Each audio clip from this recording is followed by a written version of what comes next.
नमस्कार दोस्तों, स्वागत है आप सभी का क्राइम स्टोरीज चैनल पर और उम्मीद करता हूँ आप सभी बहुत अच्छे होंगे।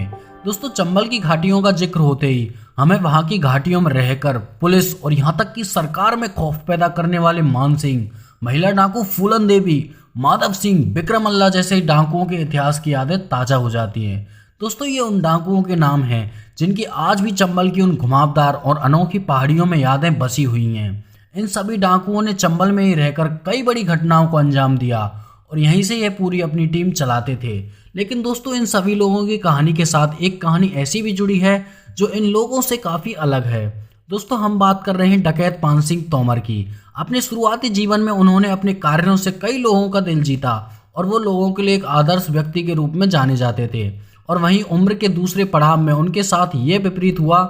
उन्हें अपने जीवन का यह पड़ाव लोगों की नफरत और गुस्सा के बीच में जीना पड़ा। तो चलिए जानते हैं कैसे एक देश की रक्षा करने वाला सैनिक बन गया चंबल का सबसे बड़ा डकैत। पान सिंह तोमर का जन्म मध्य प्रदेश के मुरैना जिले के एक छोटे से गांव भिड़ोसा में 1 जनवरी 1932 में हुआ था।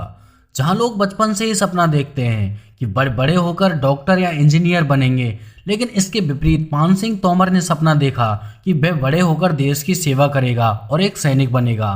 आगे चलकर उन्होंने भारतीय सेना के लिए तैयारी की और सेना में भर्ती हो गए। सेना में भर्ती होने के बाद उनकी पोस्टिंग पहली ज्वाइनिंग उत्तराखंड के रुड़की में सूबेदार पद पर हुई। सेना में भर्ती होने के बाद उन्हें अपनी प्रतिभा ज्ञात हुई कि वह एक सैनिक होने के साथ एक अच्छे एथलीट भी हैं। पान सिंह तोमर में कई किलोमीटर लगातार दौड़ने का खास टैलेंट था।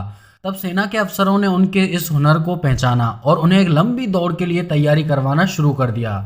दोस्तों, पान सिंह तोमर ने देश की सेवा के लिए एक सैनिक बनकर अपना फर्ज अदा करने के साथ ही देश के लिए एक अच्छा एथलीट बन देश के लिए कई मेडल जीते और पूरी दुनिया में देश का गौरव बढ़ाया। दोस्तों, पान सिंह ने 3 किलोमीटर की दौड़ को 9 मिनट और 2 सेकंड में पूरा करके एक ऐसा रिकॉर्ड कायम किया जिससे दुनिया भर के एथलीटों को तोड़ने के लिए 10 साल का समय लग गया। उनकी इसी प्रतिभा के कारण 1962 और 1965 चीन और पाकिस्तान में हुए युद्ध में उन्हें शामिल होने से मना कर दिया गया, क्योंकि देश अपने इस प्रतिभाशाली खिलाड़ी को कभी खोना नहीं चाहता था। इसके बाद उन्होंने साल 1972 में रिटायरमेंट ले लिया।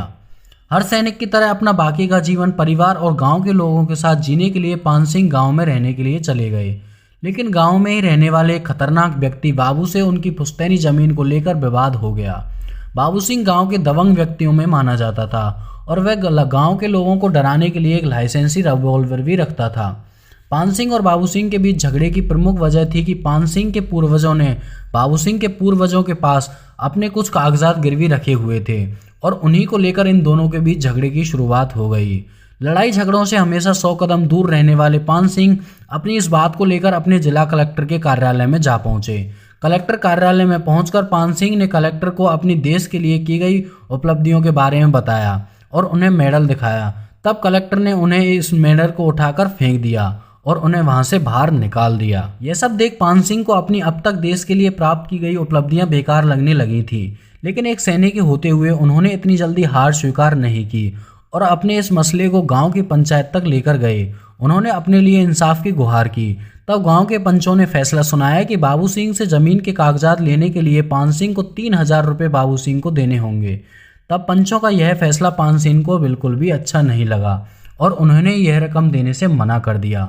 पान सिंह तोमर के द्वारा पंचायत का यह फैसला नहीं मानने के कारण बाबू सिंह ने अपनी दबंगाई दिखाना शुरू कर दिया और एक दिन जब वह किसी कारणवश घर के बाहर गए हुए थे, तब बाबू सिंह ने 95 साल की पान सिंह तोमर की मां को काफ़ी मारा।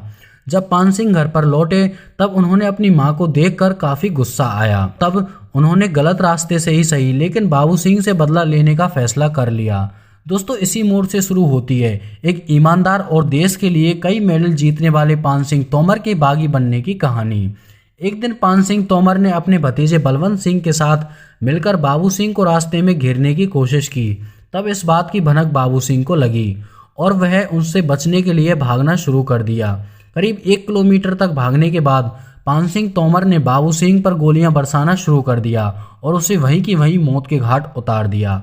और इसी हादसे के बाद एक सैनिक से पान सिंह की छवि एक बागी के रूप में बन जाती है और बाद में अपने आप को चंबल की घाटियों में समर्पित कर देता है। दोस्तों, अब एक दौर में देश के लिए मेडल पाने के लिए ट्रैक पर दौड़ने वाला पान सिंह अब चंबल की बीहड़ों में दौड़ने लगा।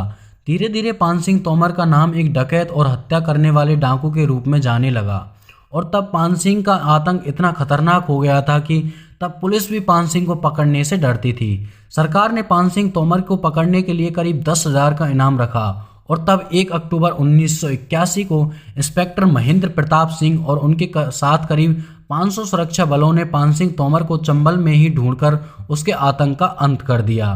पुलिस के द्वारा किए गए इस ऑपरेशन में पान सिंह के साथ उनके कई साथी मारे गए। दोस्तों, पान सिंह को मारने के लिए पुलिस और डाकुओं के बीच करीब 12 घंटे तक फायरिंग चली थी। और दोस्तों, इस तरह देश के एक सैनिक और एक जाबाज खिलाड़ी और एक बागी की जीवन लीला समाप्त हो गई। पान सिंह तोमर की लाइफ से जुड़ी एक बॉलीवुड की फिल्म भी बन चुकी है जिसमें इरफान खान ने पान सिंह तोमर का रोल किया है।